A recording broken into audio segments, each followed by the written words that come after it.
Este início de ano é marcado por uma enxurrada de despesas. IPVA, IPTU, matrícula e material escolar, cartão de crédito, gastos, muitas vezes gastos imprevistos com as festas de fim de ano e muito mais.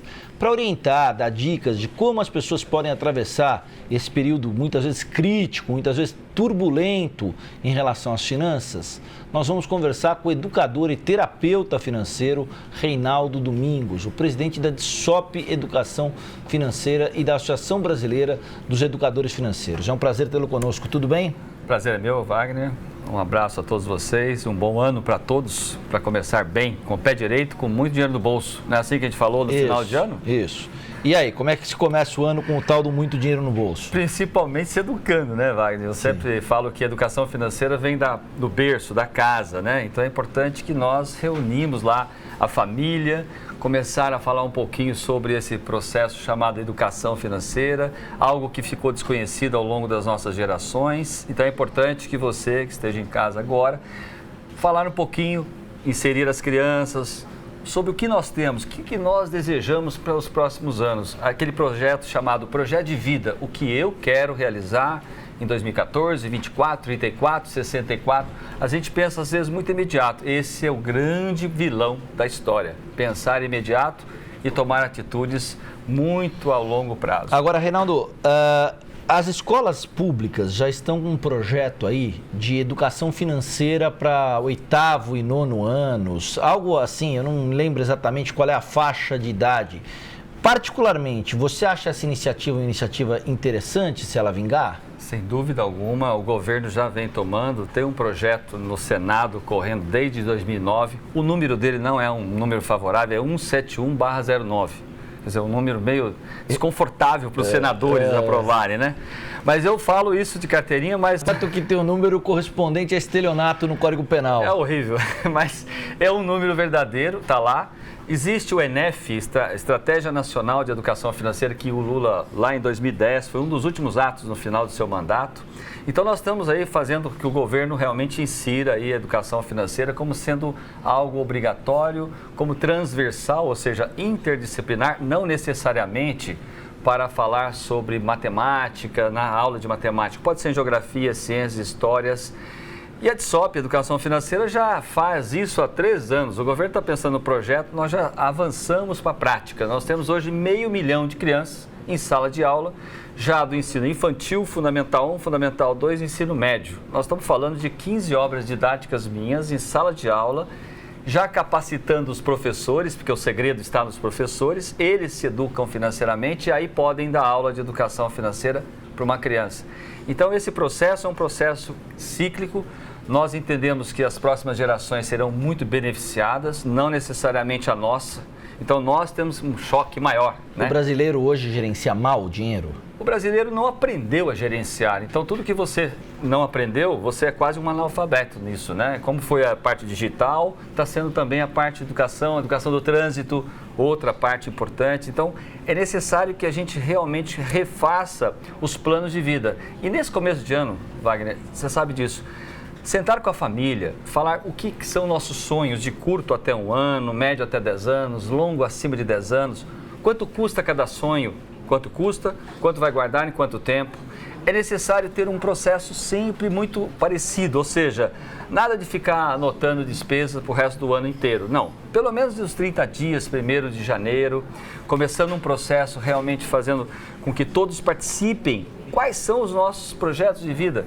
Quando você tem um projeto de vida, você consegue driblar as despesas em excesso. No Brasil, hoje, mais de pelo menos 20% a 30% são excessos de despesas que a gente faz sem a gente pensar na energia elétrica, água, telefone, alimentação. Há um desperdício em tudo. Se você pensar e parar e fazer uma reflexão, por isso que não pode ser uma coisa constante. Por isso que tem que se fazer uma fotografia, fazer um diagnóstico financeiro, estabelecer os sonhos, fazer um orçamento financeiro que priorize esses sonhos e poupar. Guardar parte do dinheiro que passa pelas nossas mãos. Você deve estar economizando ou não? Porque você já me conhece há algum tempo. Sim. E sabe que o seu dinheiro tem que ser respeitado, sim ou não? Sim.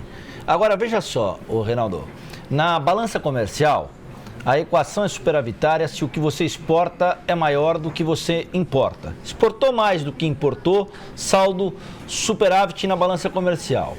Na regra orçamentária familiar, se você gastou mais do que você recebeu, é déficit. Ou seja, é uma lógica de qualquer processo econômico. A lógica é, o volume de receita tem que ser suficiente para cobrir as despesas e sobrar. O problema é que nem todo mundo tem com clareza. Isso vai fazendo o endividamento, principalmente no cartão, a perder de vista. O grande vilão dessa história não está no crédito, não. Está no comportamento do que eu compro com esse crédito, né? Às vezes a pessoa fala, o cartão de crédito é o grande problema. Mentira, não é o grande problema. Aliás, o cartão de crédito, hoje, você não tê-lo, você não faz uma viagem internacional, praticamente você fica fora. E no Brasil não é diferente. Norte, Nordeste, Sul, Sudeste. Então, nós temos que aprender a nos reeducar. Como é que a gente compra? Eu tenho meios de compra em dinheiro, em cheque, em cartão de crédito, cartão de débito, em crediário, em carnês, em todo esse processo. Então, meios de compra não justificam os fins. O que nós precisamos é saber o que nós compramos com o cartão de crédito. E esse é o grande problema da sociedade. Nós precisamos rever para onde está indo cada centavo do nosso dinheiro.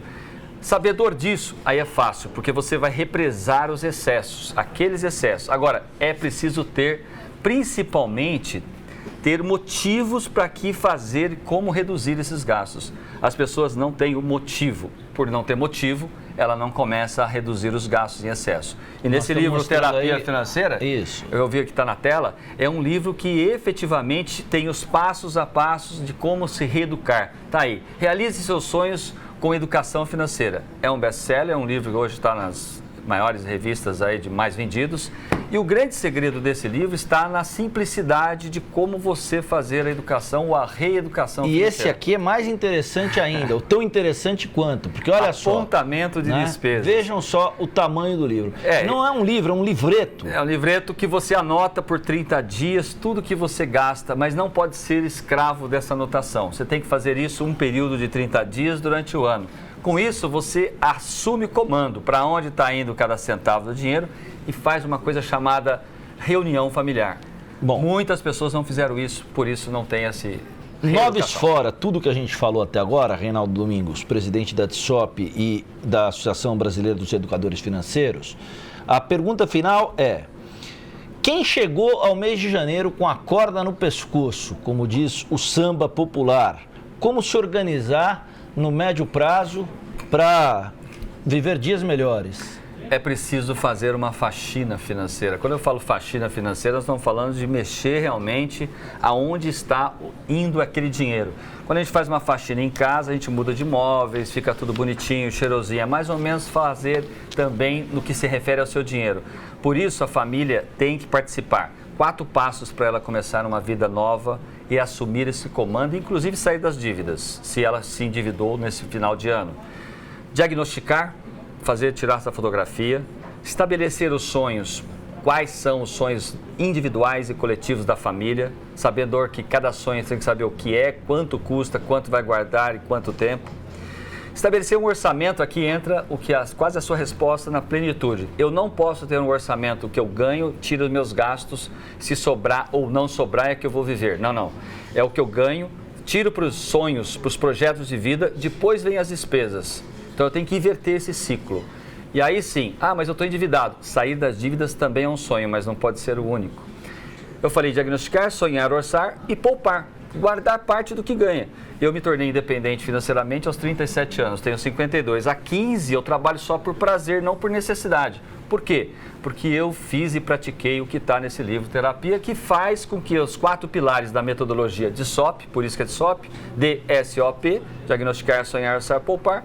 Com isso eu consigo fazer qualquer família e qualquer pessoa que ler.